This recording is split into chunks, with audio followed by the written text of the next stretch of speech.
राधा राधा राधा राधा राधा राधा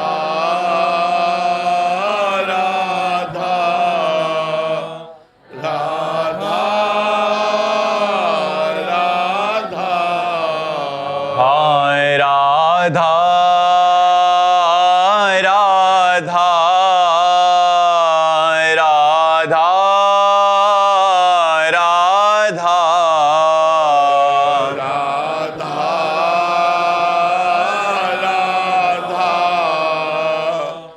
राधा राधा राधा राधा राधा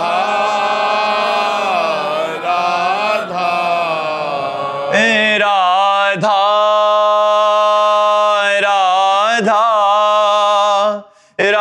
राधा राधा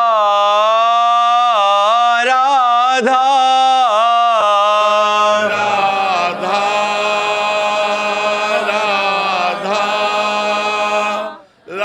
राधा राधा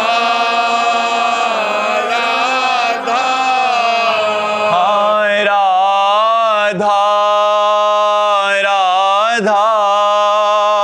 राधा राधा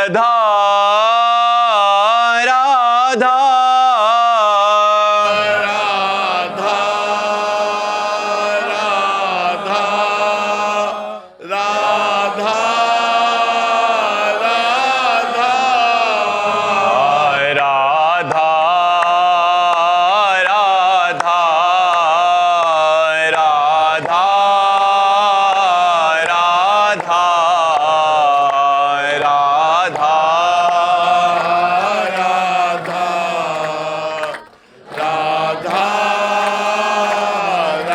राधा हाय राधा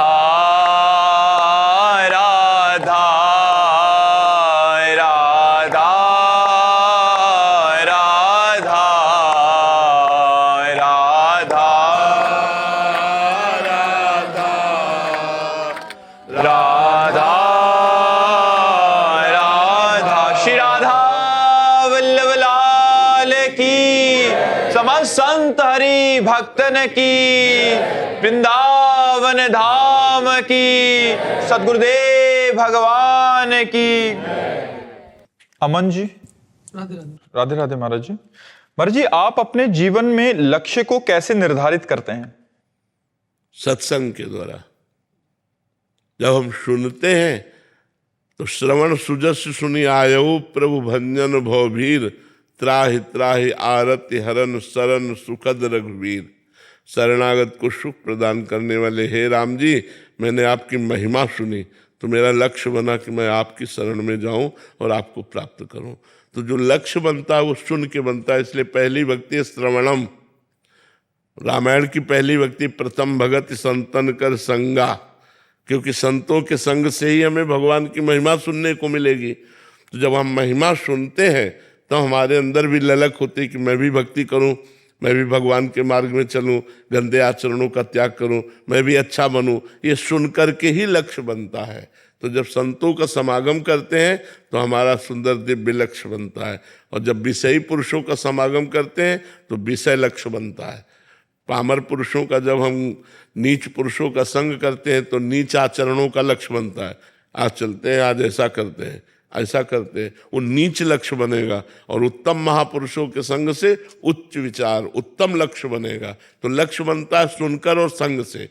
संग जैसा हमारा संग, जैसा हमने श्रवण किया, वैसे ही हमारा लक्ष्य बनेगा। श्रेया जी, कोलकाता से।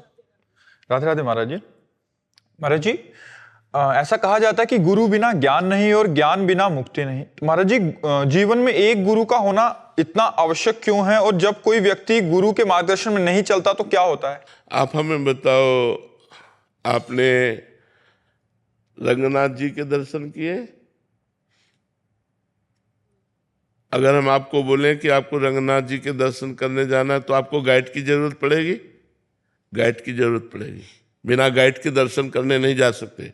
किस गली में है, कहाँ है, मुझे कुछ नहीं पता। एक भगवान की नगरी में आपको जो जो हम बताएं कि यहाँ निधिवन राज जाना है, सेवा कुंज जाना है, आपको दामोदर जी जाना है, आपको राधा रमण जाना है, तो आपको एक गाइड की जरूरत पड़ेगी, एक गाइड की जरूरत पड़ेगी ना।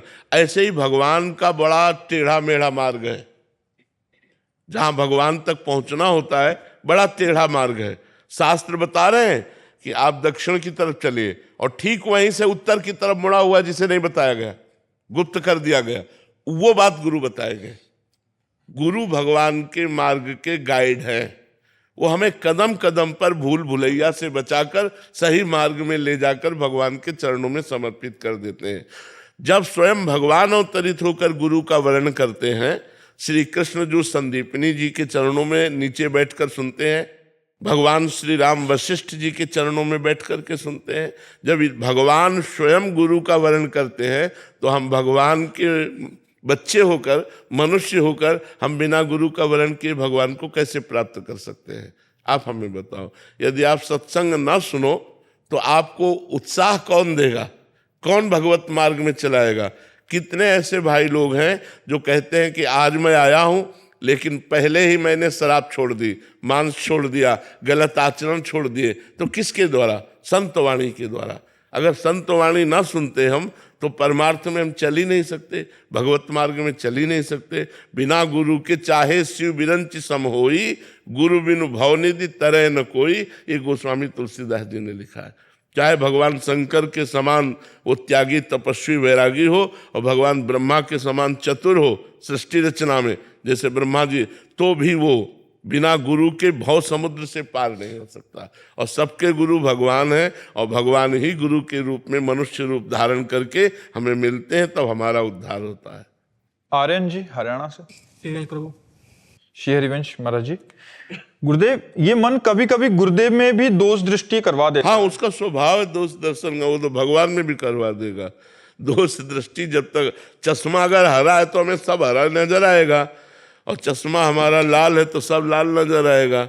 चश्मा हमारा दोष दृष्टि का है तो गुरु में और भगवान में भी दोष दृष्टि दिखाई देगी। संभालना चाहिए, नहीं तो पतित हो जाओगे। अगर गुरु में दोष दृष्टि या परदोष दर्शन की वृत्ति बनी रहती है, तुम्हारा पतन कर देगी। ये तुम्हें परमार्थ से क्या स्वार्थ से भी गिरा देगी। महत अपराध लग गया तो भारी दुर्गति हो जाएगी। इसलिए इस दोष दर्शन से बचिए। है जहां दोष दर्शन वही प्रणाम करो, राधा राधा राधा राधा राधा राधा, श्री राधा श्री राधा श्री राधा, नहीं नहीं नहीं, राधा राधा, बस ये। जहां दोष दर्शन हो उसी समय राधा राधा राधा राधा, नहीं नहीं नहीं, सब में भगवान है, राधा राधा राधा राधा, बस हो जाएगी। हाँ, इससे ठीक हो जाओगे, ऐसे करो।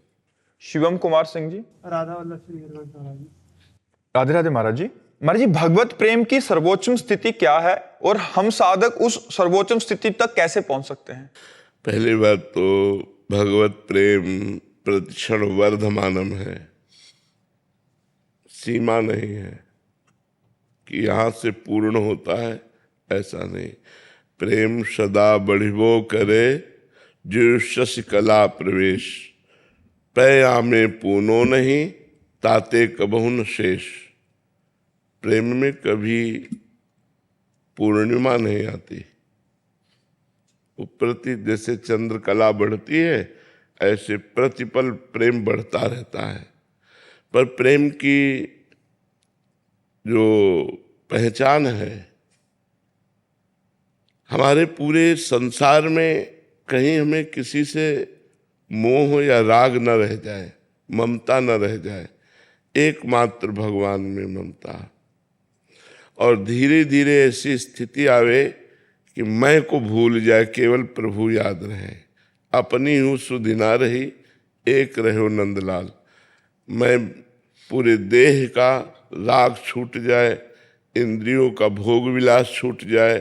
सावई मनः कृष्ण पदार विंदयो, मन भगवान के चरणों में ऐसे लग जाए कि इतनी तन्मयता हो कि हम अपने आप को भूल जाएं, तो समझे कि हमें भगवान में प्रेम हो रहा है। जब किंचन मात्र कहीं ममता न रहे, एकमात्र अनन्य भाव से श्री भगवान के चरणों में हमारा मन लग जाए, तो ये प्रेम का भी प्रादुर्भाव होता है। देह कुटुम ते जाए, छूटी सबही विधि ना तो। देह से, परिवार से, भोगों से, सब प्रकार से मन हटकर एकमात्र भगवान में लग गया तो बस अब प्रेम का, अब वो लीला में प्रवेश पा जाएगा, भगवान की दिव्य लीलाओं का रसास्वादन करेगा। पर मैं का विस्मरण होना ही प्रेम है, मैं का विस्मरण हो जाना ही प्रेम है, अहम शून्य होना ही प्रेम है, पूर्ण दैन्य होना ही प्रेम है, कामना रहित होना ही प्रेम है। और ये अनुभव में आता है, अनुभव स्वरूपम, ये अनिर्वचनीयम प्रेम स्वरूपम। वाणी से प्रेम के स्वरूप का पूर्ण वर्णन नहीं किया जा सकता। वो अनुभव स्वरूपम, सूक्ष्मतरम, कामना रहितम, गुण रहितम, प्रतिक्षण वर्धमानम, ये प्रेम का स्वरूप है। साक्षी पटेल जी। श्री हरिवंश महाराज। श्री हरिवंश महाराज जी। महाराज जी, सेवा और भजन दोनों के बीच यदि समय का चुनाव करना पड़े तो किसे प्राथमिकता देनी चाहिए? दोनों को साथ।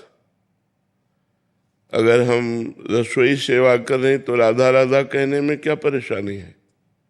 हम सोहनी सेवा कर रही हैं तो राधा राधा कहने में क्या परेशानी है?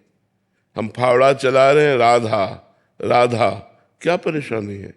सेवा और सुमिरन दोनों के द्वारा ही हम भगवत प्राप्ति करते हैं और दोनों एक साथ होने चाहिए। अगर सेवा हो रही है, सुमिरन भगवान का नहीं हो रहा तो संसार का चिंतन होगा, संसार का चिंतन होगा तो सेवा अधूरी मानी जाएगी। जिसकी सेवा उसी का चिंतन, तो सुमिरन भी उसी का होना चाहिए। हम जिनकी सेवा कर रहे हैं तो उठते बैठते चलते फिरते खाते पीते सोते जागते हर समय हमें ऐसा अभ्यास बनाना चाहिए नाम जप का कि हमारा सुमिरन न छूटे। सेवा और सुमिरन दोनों चलना चाहिए, क्योंकि सेवा से शरीर पवित्र होता है और सुमिरन से मन पवित्र हो जाता है। जब तन मन पवित्र हो जाता है तो भगवान की भक्ति आ जाती है, और भगवान की भक्ति जिसके हृदय में आती है, सब दैवी संपदा सहित स्वयं भगवान उसके हृदय में प्रकाशित हो जाते हैं। वो धन्य हो जाता है, लोकों में धन्य हो जाता है। हाँ, सकल भुवन मध्य निर्धना तेपि धन्या। यद्यपि वो गरीब है फिर भी वो समस्त भुवनों में सर्वश्रेष्ठ धन्य है, जिसकी हृदय में भगवान की एकमात्र भक्ति का प्रकाश हो गया तो भगवान अपने लोक को, धाम को छोड़कर उसके हृदय में प्रकाशित हो जाते हैं। जिसके हृदय में भगवान प्रकाशित है उसको कितना अपार सुख मिलता होगा। सोचो, जो आनंद समुद्र के एक सीकर से त्रिभुवन का सुपास होता है, वो आनंद समुद्र भगवान हृदय में प्रकट हो गए और उसके आनंद की सीमा न रही। वो कभी नाचता है, कभी गाता है, कभी रोता है, प्रतिक्षण उसके भाव बदलते रहते हैं। सुने न काहू की कही कहे न अपनी बात, नारायण वा रूप में मगन रहे दिन रात। किसी की सुनना नहीं, किसी से कहना नहीं, भगवान हृदय में प्रकाशित हो गए तो भगवान के रूप छके घूमत रहे, तन को तनिक न भान, नारायण दृग जल बहाय यह प्रेम पहचान। नेत्रों से अश्रु बह रहा है, भगवान का रूप समाया हुआ है, परम धन्य स्थिति उसकी है। सतरत सतरत सा लोकांतार्यति, ऐसा महापुरुष स्वयं तर जाता है, स्वयं तर जाता है और लोकों को तार देता है। इसलिए धन्य है वही इस लोक में जो भगवान का नाम जप करते हुए सब कार्य करते हैं। जो भी सेवाएं हैं भगवान का स्मरण करते हुए करो, तो सेवा और सुमिरन दोनों साथ साथ अनुष्ठान करो। इससे भगवान की प्रेम लक्षणा भक्ति प्राप्त हो जाएगी और भगवान की कृपा से हमारा जीवन धन्य हो जाएगा। अरविंद राज जी। राधा वल्लभ से। राधे राधे महाराज जी।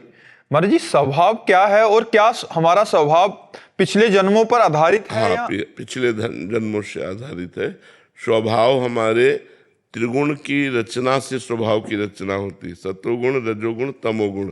अब इनमें जैसे हमारे पीछे कर्म हुए हैं तो उसी कर्म के अनुसार, जैसे हम किसी किसी को नहीं कह देते अरे ये तो देवता है, इसका बड़ा अच्छा स्वभाव, तो कोई कोई कर्मों के अनुसार उसने राक्षसी कर्म किए तो उसका स्वभाव राक्षसी हो गया, दैवी कर्म किए तो दैवी। किन्हीं किन्हीं को कहते हैं तो भगवान है, ये तो साक्षात भगवान है। इतना कृपा, इतनी करुणा, इतना प्रेम तो केवल भगवान में हो सकता है। तो हम किन्हीं किन्हीं संतों को, भगवान के भक्तों को साक्षात भगवान कहने लगते हैं, ये तो भगवान है। स्वभाव, जो हम कर्म करते हैं उसी का परिणाम जो बनता है वो स्वभाव बनता है। अगर हमारे कर्म दैवी संपदा वाले हैं तो दैवी स्वभाव बनेगा, और आसुरी संपदा वाले हैं तो राक्षसी स्वभाव बनेगा, मानसिक कर्म है तो मानसिक स्वभाव बनेगा, भागवतिक कर्म है तो भागवतिक स्वभाव बनेगा। वो पीछे कर्म के आधारित स्वभाव है। अब हम भजन कर अपने स्वभाव को बदल सकते हैं। मनुष्य जीवन में इतनी छूट है कि हम अपने नए भाग्य की रचना कर सकते हैं, हम अपने स्वभाव का बदलाव कर सकते हैं, हम अपनी योनियों का बदलाव कर सकते हैं, हम देवता बन सकते हैं, हम ब्रह्मा बन सकते हैं, हम जो चाहें बन सकते हैं, पर हमें साधना और तपस्या करनी होगी। बिना साधना के, बिना तप के हमारा स्वभाव नहीं बदलेगा। स्वभाव बदल जाए। बोले इतने दिन से भजन करे तुम्हारा स्वभाव नहीं बदला, लोग कह नहीं देते इतने दिन से गुरु जी की सेवा करे तुम्हारा स्वभाव नहीं बदला। अर्थात भजन का प्रभाव स्वभाव पे पड़ता है। अगर स्वभाव ठीक हो गया तो आपका भजन ठीक, अगर स्वभाव ठीक नहीं हुआ तो कारण शरीर है स्वभाव। स्वभाव जो है वो कारण शरीर है। अभी आपका भजन स्थूल और सूक्ष्म में हो रहा है, कारण पर प्रभाव नहीं डाला। जैसे आपका भजन ठीक चल रहा है तो आपके स्वप्न ठीक होने लगेंगे, अर्थात सूक्ष्म शरीर सही होने लगेगा, आपका स्वभाव बदलने लगेगा, अर्थात कारण शरीर बदलने लगेगा। जैसे भजन करते करते सेवक जी कह रहे, यह जो पर्यो मोहि सहज स्वभाव, श्री हरिवंश नाम रस चाओ, नाव सुदृढ़ भव तरन को। बोले मेरा स्वभाव बन गया श्री हरिवंश, श्री हरिवंश, श्री हरिवंश, श्री हरिवंश कहना मेरा स्वभाव बन गया है। राधा राधा राधा राधा राधा राधा रटना, तो कारण शरीर पवित्र हो गया। श्रुतौ राधिका कीर्तिरंता स्वभावे, श्री जी की चर्चा हमारे कानों में पड़ती रहे, मेरा स्वभाव बन गया है।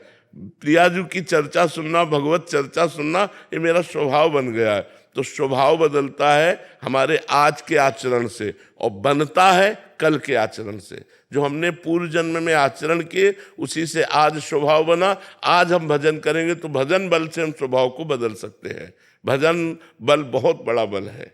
महाराज जी, अगर मैं आपका प्राण प्रिय नाम जप करूं तो आप मुझको निकुंज में लेके जाओगे? जरूर, नाम में इतनी सामर्थ्य, जरूर इतनी नाम में सामर्थ्य। आप नाम जप कीजिए। महाराज जी, मैं आपका प्राण भी जितना हो जाता है उतना कर लेता हूँ। नहीं, और चलाओ, बढ़ाते रहो, धीरे धीरे उसकी संख्या बढ़ाते रहो। मुझको लेके जाओगे निकुंज? ये हम कैसे अभी कह सकते हैं? एक आदमी पूछा स्टेशन कितनी दूर है, वो चुप रहा। बोला स्टेशन कितनी दूर है, वो चुप रहा। फिर भागा। तो उसने कहा सुनो 30 मिनट में पहुंच जाओगे। बोले पहले क्यों नहीं बोले? बोले तुम्हारी चाल नहीं देखी थी। तुम दौड़ लगाए ना, इस रफ्तार से जाओगे 30 मिनट में पहुंच जाओगे। अब कह दे हम निकुंज ले चलेंगे, तो तुम्हारी चाल क्या है? तुम्हारा कितना प्रयत्न है, कितना प्रयास है निकुंज जाने का। एक आदमी आर्मी में जाता है तो कितना प्रयास करता है। हमें भगवत पार्षद बनना है, हमें भगवान का निज जन बनना है, तो काम क्रोध लोभ मोह मद मत्सर इन सब पर विजय प्राप्त करके भगवान के मार्ग में चलना है। क्या करें उसके लिए? नाम जप करो, कहते रहे काम क्रोध लोभ मोह मद मत्सर इन पर विजय प्राप्त करनी होगी।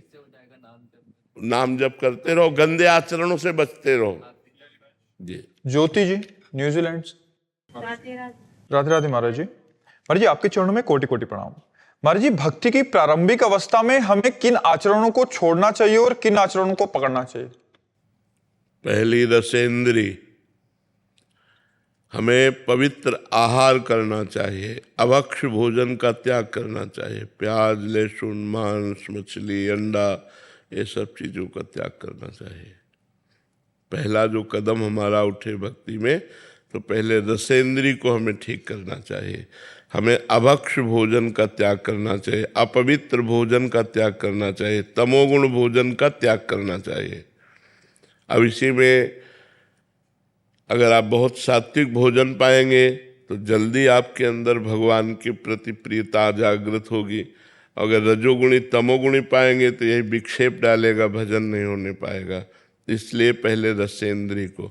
इसमें एक इंद्री है कर्मेंद्री, वाक इंद्री, जबान। मुख में 2 इंद्रियां हैं, एक ही। जैसे रसेंद्री है तो जबान से रस का स्वादन करते हैं और जबान से बोलते भी हैं, तो इसमें वाकेंद्री भी है।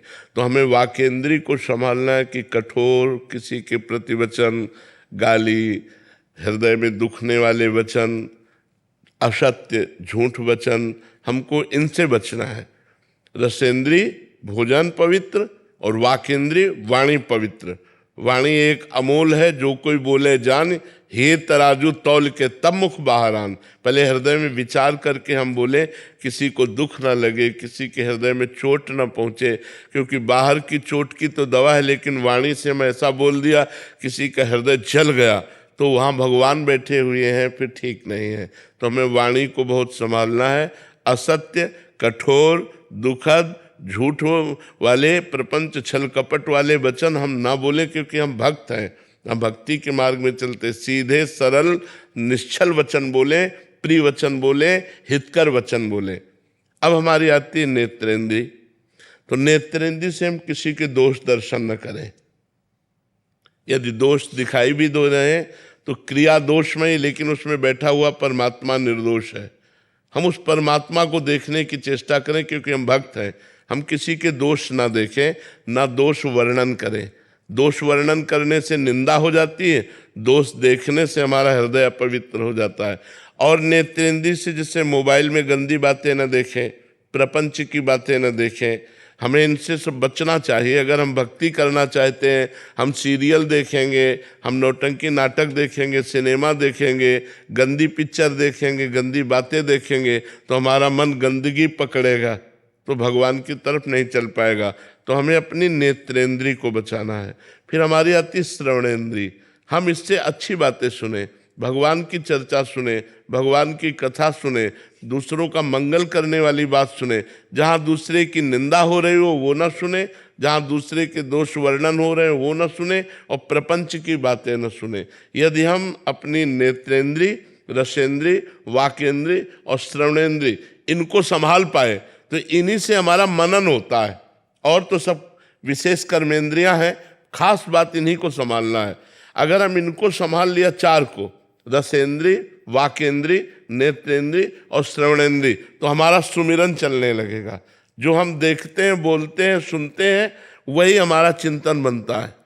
तो हम अगर देखना, सुनना और बोलना ये तीनों हम भागवतिक कर ले और रसेंद्री से भोजन भगवान को भोग लगाकर पवित्र पावें, तो हमारी प्रथम भक्ति की सीढ़ी बहुत जोर से चढ़ जाएंगे हम। जब हम प्रथम भक्ति की सीढ़ी चढ़ जाएंगे तो आगे सीढ़ी अपने आप दिखाई देने लगती है। फिर हम अपनी इंद्रियों को विषयों से खींचकर, मन को इंद्रियों की अधीनता से छुड़ाकर और बुद्धि को भगवान में निश्चय करके, मेरे जीवन का लक्ष्य अब केवल भगवत प्राप्ति है, अब हम भजन शुरू करते हैं डट के। और जब भजन शुरू करते हैं तो आगे की सीढ़ी खुद दिखाई दे। वो प्रतिपल अध्यात्म उन्नति को प्राप्त होता रहता है। मूल नींव ठीक हो तो पूरी बिल्डिंग ठीक हो जाती है। तो नींव यही है, रसेंद्री, वाकेंद्री, नेत्रेंद्री और श्रवणेंद्री। शिवांगी जी, विद्वानी। राधे राधे महाराज जी। महाराज जी, कुछ लोग हमें खुश देखकर कुछ ऐसा बोल देते हैं ताकि अगर हम आगे बढ़ना चाहें तो रुक जाएं। हम कुछ लोगों से मतलब क्यों रखें? तुम्हारा दिमाग है, तुम क्या बोल रहे हो, हमसे क्या लेना देना है? हम अगर लोगों को देखकर जिएंगे तो कभी जी ही नहीं सकते, हम जी ही नहीं सकते। अगर चार लोग आपको अच्छा बोलेंगे तो चार लोग आपको बुरा भी बोलेंगे। उनकी खोपड़ी है, उनका दिमाग है, वो तुम में बुराई देख रहे हैं। तो हमें चाहिए कि लोगों से मतलब नहीं रखना चाहिए। जरूरत पड़े तो लोगों का हित कर देना चाहिए। लोग हमारे पर कैसी दृष्टि रखते हैं ये हमें नहीं देखना। लोग हमको क्या कहते हैं हमको नहीं सुनना। कोई आकर तुम्हारे पास कहे, वो लोग ऐसे, उनसे चुप शांत, हमको दूसरे से नहीं। हम अपने दिमाग से जिए, हम अपने माइंड को खुश रखें, हम अपने माइंड को अपने अंदर ही रखें। हम अपनी बातें सुने, अपनी बातें करें, दूसरे की बातें ना सुने ना दूसरे की बातें करें, तो आप बहुत अच्छे इंसान हो जाओगे। हमको अपने में जीना है।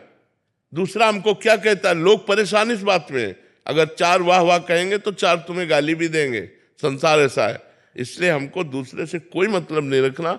अच्छा चलना है, अच्छा खाना है, अच्छा सोचना है और मस्त रहना है। हमें दूसरों से कोई मतलब। लोग तो कुछ ना कुछ कहते रहेंगे, हम लोगों से कहाँ तक चुप करवा पाएंगे? किसी को नहीं चुप करवा सकते आप, किसी भी स्थिति में चुप नहीं करवा सकते। संसार का बड़ा विचित्र स्वरूप है। इसलिए हमको मस्त रहना है, हमें अपने आप में मस्त रहना। जो हमारी बात मान लेगा वो मस्त रहेगा। अपने आप में मस्त रहना सीखो। पीछे वाला गाली दे रहा है, छोड़ो, वो उसका माइंड है, वो उसका दिमाग है। तुम्हारा दिमाग, तुम अपना दिमाग उसके दिमाग में क्यों लगा रहे हो? उसका दिमाग परेशान है, तुम्हारा दिमाग परेशान हो जाएगा। वो जल रहा है, वो अपने दिमाग से जल रहा है, तुम उसको छुओगे तुम्हें जलन पैदा हो जाएगी, तुम्हें छूना नहीं, कनेक्शन नहीं बनाना, अपनी मस्ती में रहना, अपनी मस्ती में रहना। संजीव जी दिल्ली से। राधे राधे। राधे राधे महाराज जी। महाराज जी, हम अपने कर्मों का फल अच्छा या बुरा इसी जन्म में भोगते हैं या वो हमारे साथ अगले जन्म भी जाता है? हिसाब किताब तो बहुत बड़ा गोदाम है। अगर भजन करोगे तो संचित कर्म जिसे कहते हैं, वो गोदाम है कर्मों का, करोड़ों जन्म हमें देने पड़ेंगे। अगर भजन कर लिया तो उसे हम भस्म कर सकते हैं। भजन के बल से संचित कर्म को भस्म करके प्रारब्ध को भोग लेते हैं इसी जन्म में, और क्रियमाण भगवान को समर्पित कर देते हैं, मुक्त हो जाओगे। और अगर भजन नहीं किया तब तो फिर पुनरपि जननम पुनरपि मरणम पुनरपि जननी जठरे शयनम, बार बार ये प्रपंच चलता रहेगा। इस प्रपंच को रोकना है तो खूब डट के भगवान का भजन करना पड़ेगा। खूब राधा राधा नाम जप करो, किसी को कष्ट मत दो, ये गंदा आहार मत करो, मांस मछली अंडा शराब ये सब गंदी बातें न करो, तो बढ़िया जीवन हो जाएगा। कमल काकड़िया जी। जी राधे राधे महाराज जी। महाराज जी, आपके श्रीमुख से हम सभी साधन भजन और राधा नाम की महिमा सुनते हैं। महाराज जी, आप कह रहे हैं कि कुछ दिव्यांग बच्चों के लिए हम पूछना चाह रहे हैं कि जिनको शारीरिक और मानसिक कमियां हो, जो बोल ना सक रहे हो, सुन ना सक रहे हो, ना समझ सकते हो, ऐसे जनों का कैसे कल्याण हो सकता है महाराज जी? भगवान का चरणामृत पिलाया जाए, शरीर में उनके वृंदावन की रज लगाई जाए और भगवान नाम कीर्तन किया जाए, तो वो सुने ना सुने। जैसे हमारी त्वगेंद्रिय आग की आंच में महसूस करती है कि गर्म है, एसी में महसूस करती ठंडा है, हम सुन नहीं सकते, देख नहीं सकते, लेकिन वातावरण का प्रभाव तो पड़ता है ना। तो यदि हम उनके सामने वातावरण प्रकट करें नाम कीर्तन का, वो बोल नहीं सकते, सुन नहीं सकते, लेकिन वो वातावरण उनको पवित्र कर देगा। हम गंगा नहावें उनको तो उनका शरीर पवित्र होगा कि नहीं? वो सुन नहीं पा रहे, बोल नहीं पा रहे, तो हम नाम रूपी गंगा नहावें, आधा घंटा नाम कीर्तन सुनावें और उनको चरणामृत पिलावें और चरण रज वृंदावन की लगावें, महापुरुषों की सब रज है, इसके प्रभाव से उनका कल्याण होने लगेगा। जो सुन नहीं पाते, देख नहीं पाते, बोल नहीं पाते, उनका भी कल्याण हो जाएगा। देखो चरणामृत में बड़ी सामर्थ्य है। अकाल मृत्यु हरणम सर्वव्याधि विनाशनम श्री कृष्ण पादोदकम पीत्वा पुनर्जन्म न विद्यते। अकाल मृत्यु नहीं होगी जो रोज चरणामृत पीता है, और समस्त रोगों का नाश करने की सामर्थ्य चरणामृत में है, और वो भगवान को प्राप्त होता है जो भगवान का चरणामृत पीता है। तो यहाँ फ्री मिलता है चरणामृत। राधा वल्लभ जी बाके बिहारी कहीं भी मांगो थोड़ा चरणामृत दे देंगे, उसी में पानी मिला लो, सालों चलाते रहो, जब खत्म हो तब पानी मिला लो, फिर चलाते रहो, तो चरणामृत ही रहेगा। वो एक बूंद चरणामृत में 1 कुंतल चरणामृत तैयार कर सकते हो। मान लो थोड़ा चरणामृत है, उसी में जल मिला दिया तो खूब तो चरणामृत पिलाओ, वृंदावन की रज ले जाओ, थोड़ी रज लगा दो, आधा घंटा राधा नाम कीर्तन उनके लिए करो, मंगल हो जाएगा। राहुल सिंह जी दिल्ली से। राधे राधे महाराज जी, अगर हम किसी को पैसे देते हैं और वो उन पैसों का शराब या मांस मछली खाता है तो हमें पाप लगेगा? बिल्कुल लगेगा, बिल्कुल लगेगा, अवश्य लगेगा। हमको इसीलिए पात्र देख करके पैसा देना चाहिए। हम निषेध करते हैं पैसा देना। आप उसको भोजन दे सकते हैं, आप उसको वस्त्र दे सकते हैं, औषधि दे सकते हैं, लेकिन तो हमको ऐसे पैसा बहुत जगह, जैसे गौशाला है, संतशाला है, जहाँ संतों की सेवा होती है, जहाँ गौओं की सेवा होती है, या ऐसी जगह जहाँ मरीजों को फ्री दवाएं दी जाती हैं, हम अपना चाहे 100 रुपया ही हो, पर ऐसी जगह डोनेशन दें जो मिशन है, बड़े बड़े मिशन हैं, ऐसे मिशन हैं जो ईमानदारी से सेवा करते हैं। तो हमको चाहिए इन मिशनों में सेवा देनी चाहिए, या जहाँ संतों की सेवा हो रही, जहाँ गौओं की सेवा हो रही, ऐसी जगह जान बूझ करके समझ करके हमें पैसा देना चाहिए कि हमारे पैसे का दुरुपयोग नहीं होगा, बहुत सावधानी से। तो जैसे जहाँ जिस भाव से हम पैसा देते हैं उसी भाव से हमारी सेवा पहुँचनी चाहिए। अगर हम ऐसे पैसा, तो फिर वो गलत भी प्रयोग। हाँ, जरूरत हमारी समझ में आ गई तो उसकी व्यवस्था जरूर कर देते। तो बहुत संभल कर पैसे का दान करना चाहिए। रोबिन सिंह जी। राधे राधे महाराज जी। महाराज जी, सभी साधन तपस्या और ज्ञान के बावजूद भी ये मन संसार के भोगों में ही क्यों लगा रहता है? नहीं, ऐसा नहीं है। हमसे चूक होती है साधना में, तब हमारा मन भोगों में जाता है। ऐसा नहीं है कि साधना करने से, तपस्या करने से या सांख्य योग ज्ञान मार्ग का अनुष्ठान करने से मन को वश में नहीं किया जा सकता। ऐसा नहीं है। हमारी गलती होती है, हमारी प्रमादी स्थिति होती है। हम भोगों में सुख बुद्धि करके अपनी तपस्या, अपनी साधना, अपने ज्ञान को दबा देंगे और भोग वृद्धि ऊपर हमारी आ जाती है। तो जब भोगों की और उनमें सुख की भावना जोर से हो जाती है तो हमारी तपस्या, साधना, ज्ञान लघु हो जाता है। यदि हम अपनी तपस्या और अपनी साधना और अपने ज्ञान का आदर करें और भोग बुद्धि में हे भाव करें तो हमारा मन एकाग्र हो जाएगा। अगर मन एकाग्र ना होता तो कोई भी तपस्वी, ज्ञानी, महात्मा भगवान को प्राप्त ही ना होता, क्योंकि बिना मन एकाग्र हुए भगवान में हमारी रुचि नहीं होती। जहाँ मन होता है वहीं हमारी रुचि होती है। तो ऐसा है कि हम छोटी मोटी साधनाओं से इस मन को वश में नहीं कर सकते। जब तक 24 घंटे निरंतर नाम नहीं चलेगा, जब तक हम भोगों के प्रति घृणा बुद्धि नहीं रखेंगे, तब तक हमारी तृप्ति नहीं हो सकती भोगों से। और जब तक भोगों से तृप्ति नहीं हो सकती तो सुख बुद्धि रहने के कारण हमारा मन उसमें जाता रहता है। तो जब तक जाता रहता है तब तक भ्रष्ट होने के चांस रहते हैं। भ्रष्ट माने होता गिरना, गिरने के चांस रहते हैं। लेकिन ऐसा नहीं है, असंभव नहीं है, मन को वश में किया जा सकता है। बड़े बड़े भगवान के प्रेमी महात्मा जन अपने मन को पवित्र करके भगवान में सदा सदा के लिए समर्पित कर दिए, तभी वो दिव्य महापुरुष हुए। हाँ, साधन में चलते हुए कभी कभी चूक हो जाती है, ये हम बात मानते हैं कि चूक हो जाती है। वो प्रमादवश समझ में नहीं आता और वो गलती कर बैठता है। लेकिन उस साधक को भी ये गलती तभी हुई जब भोगों में सुख बुद्धि हुई। अगर सुख बुद्धि ना हो तो कोई भी भोग साधक को परास्त नहीं कर सकता है। ये सुख बुद्धि ही भगवान की माया है। जो भोगों में सुख बुद्धि है, शरीरों में सुख बुद्धि है, रुपये में सुख बुद्धि है, यही भगवान की माया है। सुख बुद्धि के द्वारा ही हमको आकर्षित करके परास्त किया जाता है। यदि वैराग्य बुद्धि हो, दुख बुद्धि हो, जैसे भगवान कह रहे हैं संसार को दुखालयम अशाश्वतम, ये नाशवान और दुखमय है, ऐसा हम अनुभव नहीं करते। हम इसे सुखमय अनुभव करते, सत्य अनुभव करते, इसीलिए हमारा मन इधर जाता है। यदि हम भगवान की बात मानकर खूब नाम जप करें, सतवाणी संत वाणी का श्रवण करके मनन करें, तो हमारे मन को एक ऐसा आनंद मिलेगा जिससे वो संसार से हटकर भगवान में लगने लगेगा। दीपांशु यादव जी जबलपुर से। राधे राधे महाराज जी। महाराज जी, क्या जीव की कोई सामर्थ्य ना हो और अगर कोई वैष्णव उसे अपना मान ले तो क्या उसे श्री जी अपना लेंगी? श्री जी तो सबको अपनाए हुए हैं, ये कोई नहीं कह सकता कि हमको श्री जी अपनाए नहीं। भगवान ने कहा सब मम प्रिय सब मम उपजाए। ध्यान दीजिए, सब मम प्रिय, भगवान कह रहे सबको मैं प्यार करता हूं, क्योंकि सब मम उपजाए, मेरे द्वारा प्रकट किए हुए। आप श्री जी को प्यार करते हैं कि नहीं, खास बात यह है। श्री जी तो सबको प्यार करती है, समान भाव से प्यार करती है। पर जो श्री जी को अपनी संपूर्ण ममता, माता पिता भाई बंधु परिवार में जो है, देह में जो है, लोक में जो है, उसे समेट करके श्री जी के चरणों में रख दे, वो महान पुरुष श्री जी की प्रेम कृपा का अनुभव कर पाता है।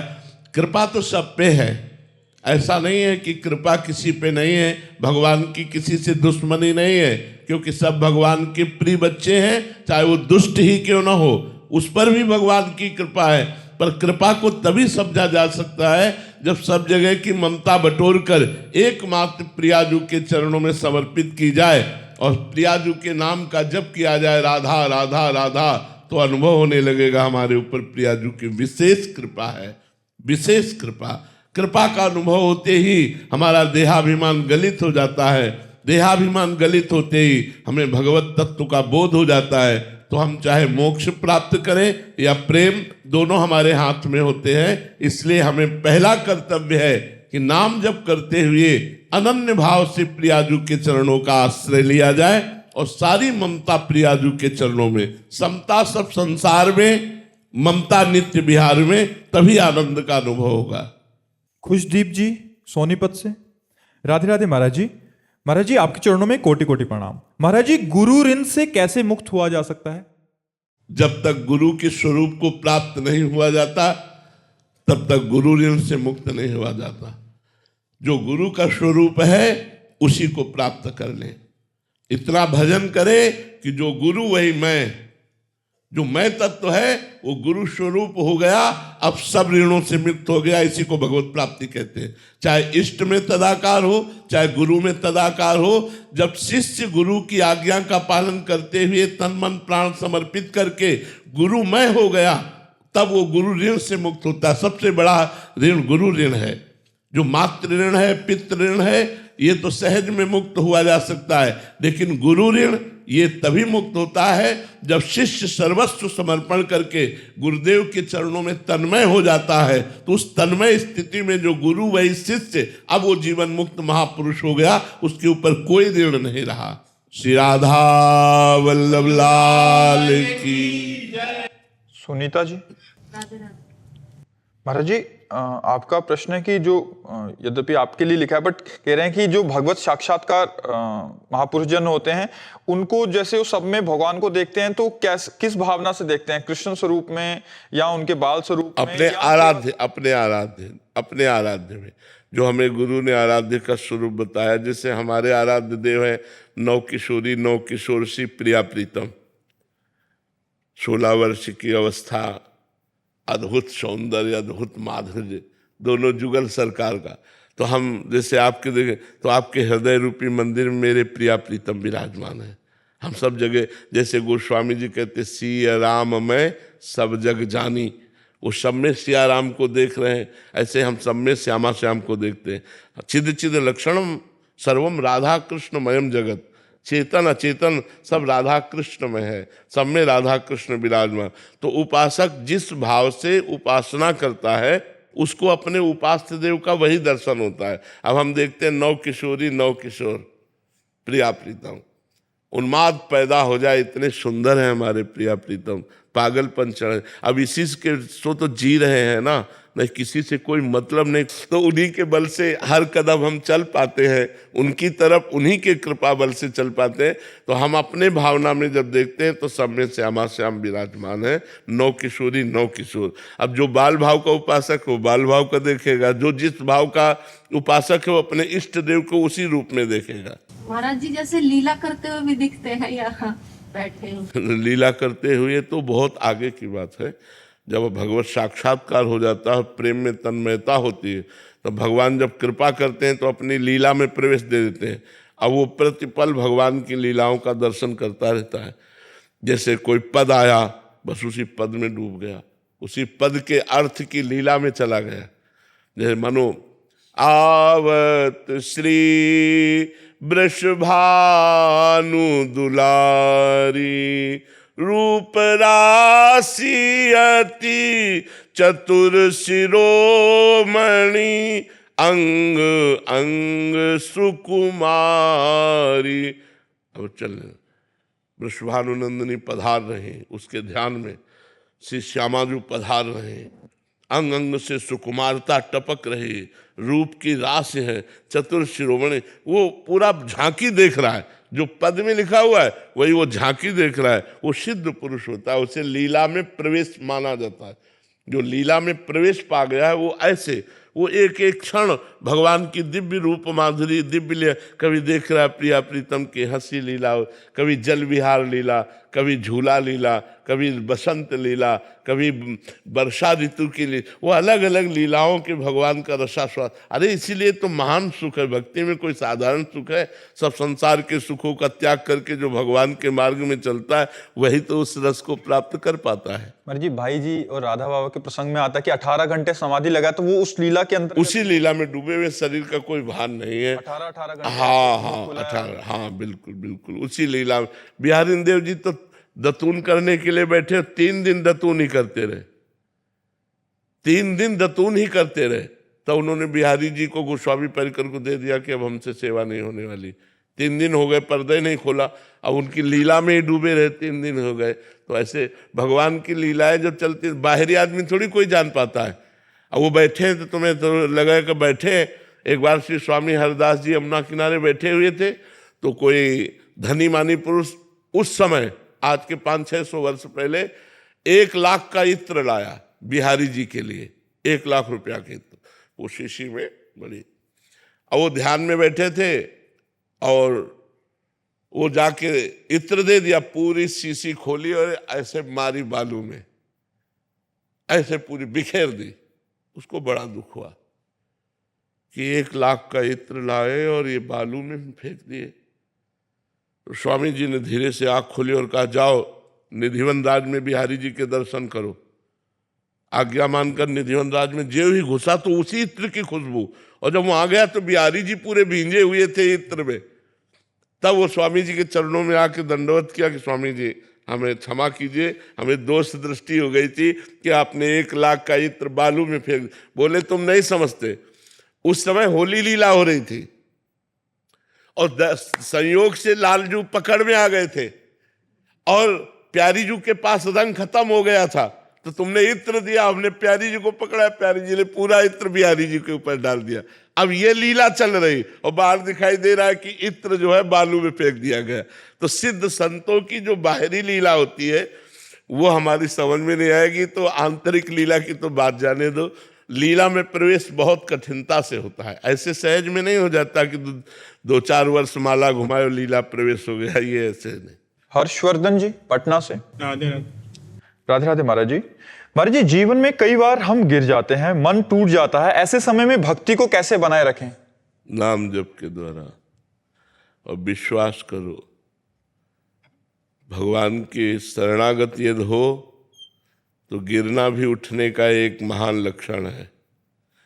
जैसे फुटबॉल का खिलाड़ी अपनी बाल को नीचे मारता है तो नीचे मारने के लिए नहीं मारता, वो गोल तक पहुंचाने के लिए मारता है, स्टाइल होती है ना। फिर तो हम फुटबॉल अपने भगवान के हैं, वो हमें नीचे गिराए हैं तो जरूर चरण प्रहार करेंगे कि लक्ष्य में पहुंच जाए। काम क्रोध लोभ मोह मद मत्सर हमको नीचे गिराएंगे, लेकिन हमारे भगवान हमको गोल तक पहुंचा देंगे। हमारा गिरना भी हमारा गोल तक, लक्ष्य तक पहुंचने का होगा, क्योंकि मुझे अनुभूति होगी कहाँ से गिरा, कैसे गिरा, जलन होगी, होती है जलन।